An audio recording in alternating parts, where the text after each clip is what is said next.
Avvalo yoshligimdan o'sha maktab paytidan Yaponiyaga qiziqishim bor edi.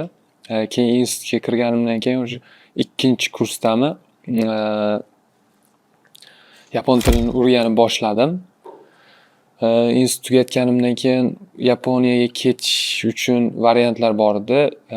Maktabga, o'sha yapon tili maktabi hamma biladi. Kollejga, lekin narxi qimmat deb o'yladim.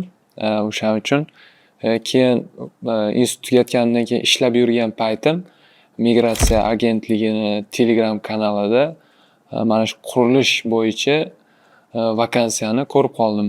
O'ziyam birinchi proyekt boshlanishiga to'g'ri kelib qoldi. Suhbat boshlandi. O'shandan keyin registratsiya ro'yxatdan o'tdim. Undan keyin birinchi onlayn suhbat bo'ldi. Keyin Yaponiyadan o'sha ish beruvchilar kelish kuni kelishib olindi. Undan keyin migratsiya agentligini shu binosida Yaponiya ish beruvchilar yaponlar bilan suhbat bo'ldi. Aynan o'zim firmani boshlig'i, direktor Shacho deydi, o'sha kishi kelgan. O'sha kishi bilan suhbat, yuzma-yuz suhbat bo'ldi. Suhbatda berilgan savollar yoshimni so'radi. Keyin shartnoma bo'yicha oylik haqida gaplashildi.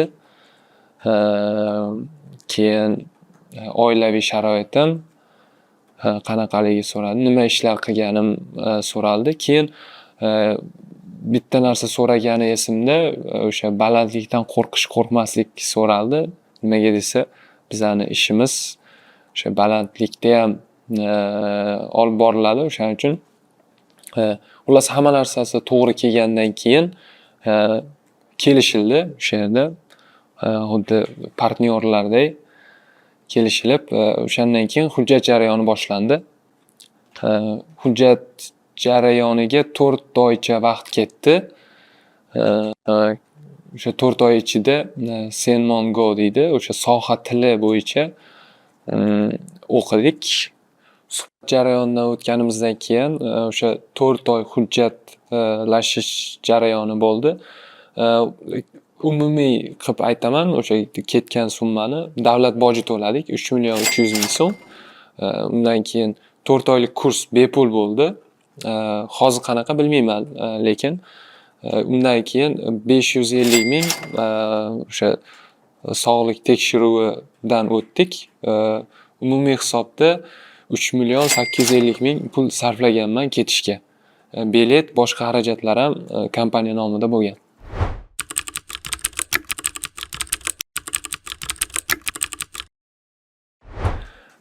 Yaponiyaga yetib borganimizdan keyin 1 oy biza yapon tili bilan shug'ullandik. Undan tashqari o'sha sohadagi yana o'sha ishlatiladigan aslahalar yoki materiallarni nomini yodlash bilan shug'ullandik. Undan keyin o'sha 1 oy Nagoya shahrida bo'ldi bu kurs. Qaytib kelib, keyin ish boshlandi. Ish boshlangandan keyin o'sha ertalab 6 da turiladi. Soat 8 da ish boshlansa 7:30 atrofida o'sha qurilish maydoniga borib turish kerak. Umumiy kun tartib qanaqa bo'ladi desa, biza dushanbadan juma kunigacha ishlaymiz. Shanba, yakshanba dam olish. Ertalab 8 dan kechki 5 gacha ish. O'rtada 2 soat dam olish. Undan tashqari 1 soat o'sha tushlik vaqti. Undan tashqari ertalab soat 10 dan 10:30 gacha, obeddan keyin 3 dan 3:30 gacha dam olish, tanaffus bo'ladi. Dam olish emas, tanaffus bo'ladi. Shu umumiy jarayon. Nima ish qilinadi deyilganda, o'zimizda o'zbek tilida havoza deyiladi. Ruschada lesa deb o'rganganmiz. O'sha ishni yapon standartida qilamiz. o'shani qurib, buzib, qayerga kerak bo'lsa, o'shani qilamiz. Undan tashqari ishlashimizda taxminan bir 10 kilo atrofida qurol aslahamiz bo'ladi. O'sha impakto deydi, o'zbekchada bilmadim-u. Drill ishlatamiz. Undan keyin har xil kalitlar bor. O'sha bolt yechadigan. Keyin bu yoqda O'zbekistonda bormi yo'qmi bilmadim. Anzengutsu deydi yoqda, xavfsizlik oyoq kiyimi. O'sha narsani kiyamiz. Keyin bu yoqda aniq yo'q, Kuchofku deydi, boyagi ventilyator bor kiyim. O'shani ham issiqda rosa foydasi tegadi. O'shani ham kiyib ishlaymiz. Ish jarayonimiz umumiy shu. Umumiy olib qarasa, qurilish qayerda bo'lsa ham og'ir, Yaponiyada ham yengil deb bo'lmaydi. Og'ir jismoniy kuch talab qilinadi. Umumiy ish jarayoni shunaqa.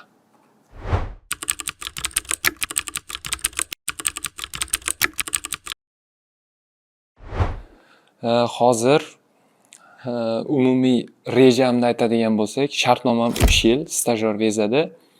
Mana shu 3 yil ichida yapon tili darajamni ko'tarish uchun nima qilinadi desa, onlayn kursda o'qiyapman yapon tili bo'yicha. Xudo xolasa dekabrda N2 ga topshiraman. Undan keyin ham o'qish niyatim bor yapon tilini. Undan tashqari ishdagi tajribani olyapman o'zimga. Misol uchun nomlanadigan narsa ko'p, o'shalar nomlarini yodlab, hozir stajyor vizadan keyingi etap o'zi o'sha Toktegino deydi. O'zi aslida shunaqa, lekin men yuqori malakali ishchiga o'tish uchun harakat qilyapman.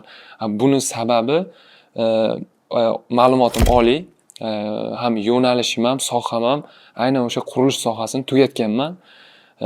Undan ham tashqari bizga kerak bo'ladi kompyuterda o'sha programmalarni bilish kerak bo'ladi. O'zbekistonda o'sha bo'yicha ham ozgina tajribam bor. Hammasini xullas bitta qilib, setto deydi, o'sha setto qilib, xudo xolasa yuqori malakali kadr bo'lib ishga kirishga strategiya qilganman, harakat qilyapman o'sha narsaga. Yuqori malakali kadr bo'lish rejam birinchi navbatda Shimizu korporatsiyasini loyihalash bo'limiga ishga kirmoqchiman. Shimizu korporatsiyasi 1884-yil tashkil topgan, 200 yillik tarixga ega. Yaponiyadagi eng katta korporatsiyalardan bittasi desa bo'ladi. O'sha yerga loyihalash bo'limiga aynan ishga kirmoqchiman. Yo'lim qanaqa? Rejam hozir stajyor vizasidaman, 3 yillik shartnomam. O'sha 3 yil mobaynida yapon tili darajamni yuqoriroqqa olib chiqish. Hozir ham o'qiyman onlayn kursda yapon tili bo'yicha. Undan tashqari qurilish jarayonida, ish jarayonida kerak bo'ladigan o'sha materiallar nomlari, undan tashqari asbob uskunalar juda ham ko'p o'sha narsa. O'shalar hammasini yodlab, umumiy tajriba orttirish, ish jarayonidagi tajriba orttirish. Undan ham tashqari yapon tilini bilgani bilan yapon tilida tushuntirib bera olish, o'sha muomala madaniyati ularda boshqa joyda qanaqa bilmadim, ularda aynan o'sha narsalar ham bor. Kiritilgan, o'sha qanaqa muomala qilish kerak, qanaqa tushuntirilish kerak. Keyin topshiriqni olib, xuddi tushunib, avvalo o'sha aytgan yo'nalishida qila olish ham juda muhim taraflardan desak bo'ladi. Umumiy o'sha maqsadimdagi o'sha bosh ofisga loyihalash bo'limiga kirish jarayonini hozir tayyorgarlik jarayoni deb aytsak bo'ladi. Shu hozirgi 3 yillikda.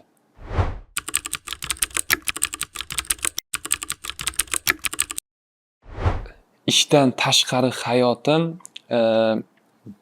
eng yoqadigan narsa ishga vaqtiga qattiq amal qilishi, misol uchun ish boshlanishi, ish tugashiga qadar vaqtga qattiq amal qilinadi. Ishdan keyin o'zim ustimda ishlashga har kuni 2-3 soat atrofida vaqt bo'ladi. O'sha payti misol uchun yapon tilini o'rganishim mumkin yoki o'zimga kerakli narsa bilan shug'ullanishga, hayot qilishga vaqtim bo'ladi. Boshqa joyda migratsiyada, boshqa davlatda qanaqa bilmadimu, u yoqda o'sha narsasi menga juda ham yoqadi. O'sha vaqt oralig'ida yapon tilini o'rganaman. Keyin undan tashqari firma ham, o'sha bizani ishlatayotgan kompaniya ham bizani bilim olishimizga, yanada yapon tilini o'qishimizga xayrixoh. Boshida bir 4 yo 5 oy bepul onlayn kursga yozdirib berdi. Uni o'qib, o'sha darajadan o'tganimizdan keyin o'zimiz boshqa darajani xohlab, hozir yuqoriroq darajada onlayn kursda qatnashyapmiz. Yana qanaqa desa bo'ladi, ovqat masalasida boshida baribir kim borsa ham qiynaladi. Madaniyat boshqa, ovqat boshqa. O'shani bilib bizani firma, boshqa firmalarda qanaqa bilmadimu, asosiy oziq mahsuloti guruch, go'sht bir oyda bir marta yetarli darajada olib beradi. Tokio o'zi dunyo bo'yicha ham eng qimmat shaharlardan. Biz yerda ijarada turamiz. Hammaga bittadan xona, o'shani ham kompaniya to'lab beradi. Bu ham hayot kechirishga menimcha qulay deb o'ylayman. Toza, yaxshi sharoitda yashaymiz.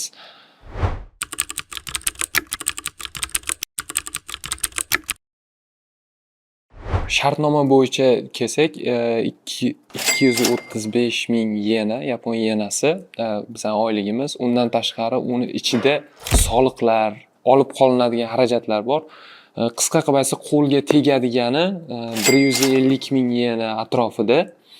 U yoqda yig'mayman pulimni, O'zbekistonga jo'nataman. Endi dollarga aytadigan bo'lsak, $1000, $1,500 oralig'ida bo'ladi. O'sha firmadan oladigan oziq-ovqatimizdan tashqari taxminan $150-200 atrofida qo'shimcha ishlataman. Yaponiyada yana o'sha taqqoslaydigan bo'lsak, boshqa joyda qanaqa bilmadim, yo'l kira haqqi kompaniya tarafidan ko'tariladi. O'sha ham juda katta plyus bo'ladi xarajat va daromadga. Shu.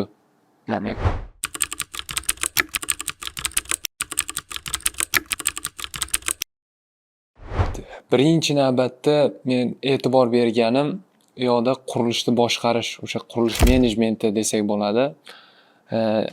Elementarniy aytsak, ishni ketma-ketligini zo'r olib boradi ular. O'sha qaysi ishdan keyin qaysini qilish kerak, qaysidan keyin qaysini qilish kerak. Deyarli men o'ylayman 6 oylik rejasi oldindan tayyor turadi deb o'ylayman. Bu nimani beradi? Ishni tez olib borishdi. Undan keyin ustalar deydigan bo'lsak, ustalar kutib qolmaydi bir-birini yoki bir-biriga xalal berib qo'ymaydi. O'sha tomonlama zo'r reja qilinadi.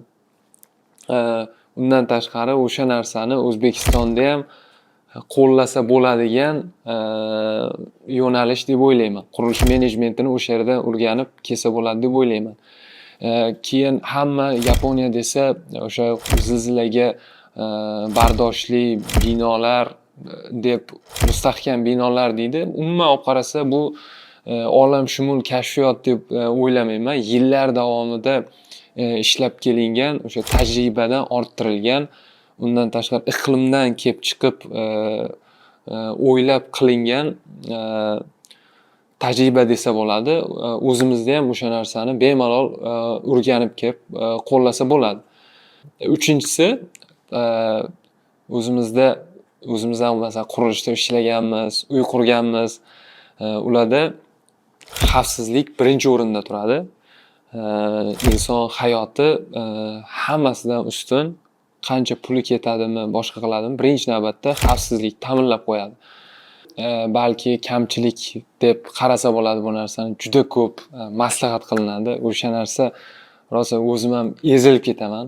Qo'pol qilib aytganda, maslahat qilib, ko'p vaqt sarflaydi maslahat qilishga, lekin o'sha albatta xavfsizlik uchun deb o'ylayman. Shunaqa qilmasa ham bo'lmaydi balki. Undan keyin bitta e'tibor beradigan narsam, Yaponiya qurilishida juda ko'p pul sarflanadi. Material umuman tejab ishlatish deb bo'lmaydi-yu, zo'r hisob-kitob qilinganda juda ham ko'p material sarflanadi. Ko'p pul misol uchun O'zbekistonda 1 baravar desak, u yoqda balki 3 baravar material ishlatilishi mumkin. O'sha narsalarni ham hisobga olish kerak. Taqqoslaganda, undan keyin mustahkamligini, undan keyin chiroyli, masalan, zo'r dizayndaligini, o'sha narsani ham hisobga olish kerak. Yaponiyadagi bironta binoni O'zbekistonga olib kelsa, O'zbekistondagi narxidan 3 baravar qimmatga aylanishi mumkin. Shuning uchun taqqoslaganda to'g'ri taqqoslay bilish kerak o'sha narsani ham.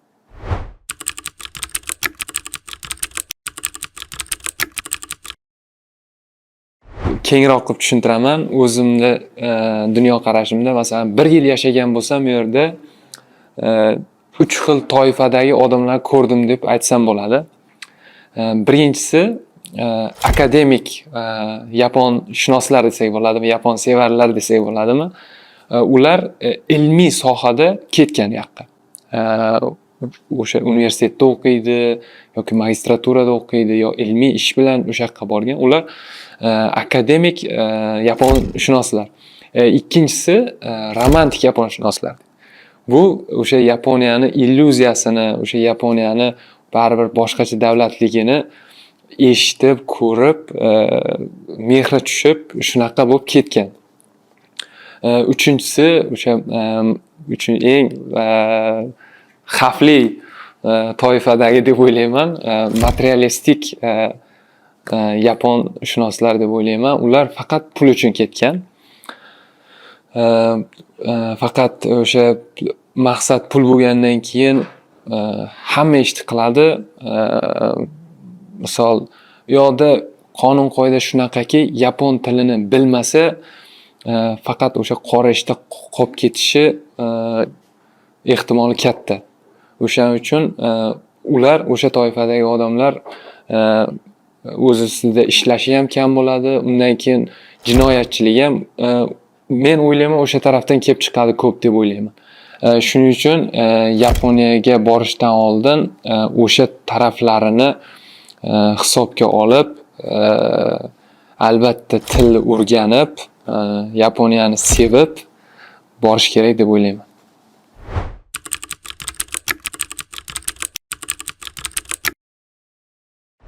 Kelajakdagi maqsadim mana shu o'zim belgilab olgan karyeramni yaxshi tugatish, yaxshi olib borish, Yaponiya bilan bog'liqlik,